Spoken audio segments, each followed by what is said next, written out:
नमः ओं विष्णुपदाय श्रीरूपा प्रियात्मने श्रीमते भक्ति स्वरूप तीर्थ गोस्वामी इति नामिने भगवत्वाणी सुधा प्रचारे मुदित आत्मने वात्सल्यमैश्वर्येण सर्वानंद विधायिने नमः ओं विष्णुपदाय कृष्णपृष्ठाय भूतले श्रीमते भक्ति वेदांत स्वामी इति नामिने नमस्ते सारस्वती देवी गौरवाणी प्रचारिणे निर्विशेषाय शून्यवादी पाश्चात्य देशे तारिणे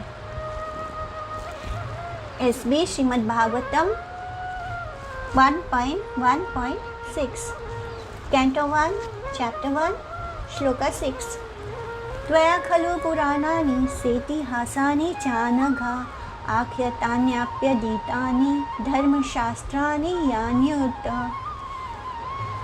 ट्रांसलेशन। ऋषि ऊचु ऋषि ने कहा कि हे सूत गोस्वामी, आप हर तरह की बुराइयों से मुक्त हैं और आपने शास्त्रों का बहुत अच्छे से अध्ययन किया है। आप जानते हैं कि एक धार्मिक जीवन को जीने के लिए क्या ज़रूरी है। आपने शास्त्रों को के माध्यम से आप इस सत्य को जानते हैं।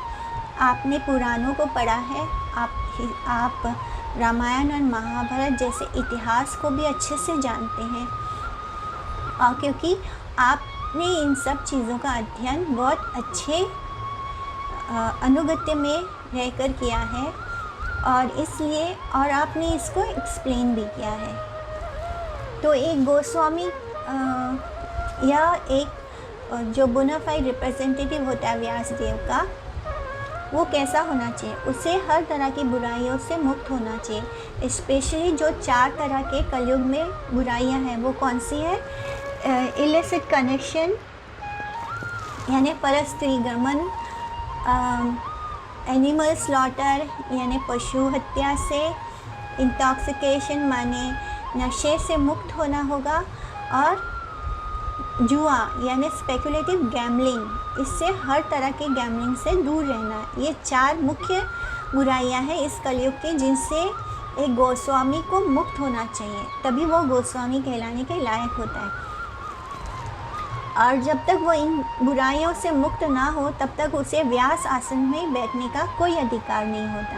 इसलिए व्यास आसन में ऐसे ही किसी व्यक्ति को बैठना चाहिए जो इन हर तरह की बुराइयों से मुक्त हो। मेनली ये 4 चीज़ों से तो बिल्कुल मुक्त हो, तभी वो व्यास आसन में बैठने के लायक होता है। उसे वेदों का अच्छा ज्ञान होना चाहिए। ऐसे व्यक्ति को व्यास आसन पर बैठना चाहिए जिसे वेदों का अच्छे से ज्ञान हो। क्योंकि पुराण भी वेदों का ही पार्ट है, तो पुराणों में भी उसकी समझ और ज्ञान अच्छा होना चाहिए।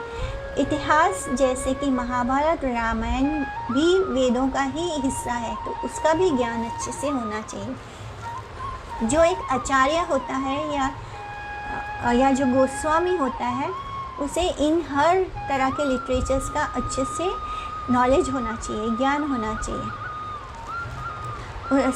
सुनकर उसे एक्सप्लेन करना बहुत इम्पॉर्टेंट है। सिर्फ रीडिंग करने से ज़्यादा इम्पॉर्टेंट है कि जो बात को हम सुन रहे हैं उसे उसी तरह एक्सप्लेन भी कर पाए, समझ कर अच्छे से एक्सप्लेन कर पाए। सुनने को हम बहुत इम्पोर्टेंस देते हैं, इसे कहते हैं श्रवण। और जब हम इसी स्क्रिप्चर्स को एक्सप्लेन करते हैं तो उसे कहते हैं कीर्तन। तो ये जो 2 प्रोसेस है, श्रवण और कीर्तन, ये इनिशियली ये बहुत इम्पॉर्टेंट है हमारे स्पिरिचुअल लाइफ में आगे बढ़ने के लिए। हमारे आध्यात्मिक जीवन में हमें अगर आगे बढ़ना है तो हमें श्रवण और कीर्तन, ये 2 प्रोसेस हमारे लिए बहुत इम्पॉर्टेंट है। सिर्फ वही व्यक्ति जो बहुत सबमिसिव होकर सुन सकता है, यानी जो बहुत ध्यान से अपने आप को सरेंडर करके भगवान को जब आप ये सारे लिटरेचर्स को सुनता है, तभी वो इस सब्जेक्ट को बहुत अच्छे से एक्सप्लेन कर सकता है। हरे कृष्णा।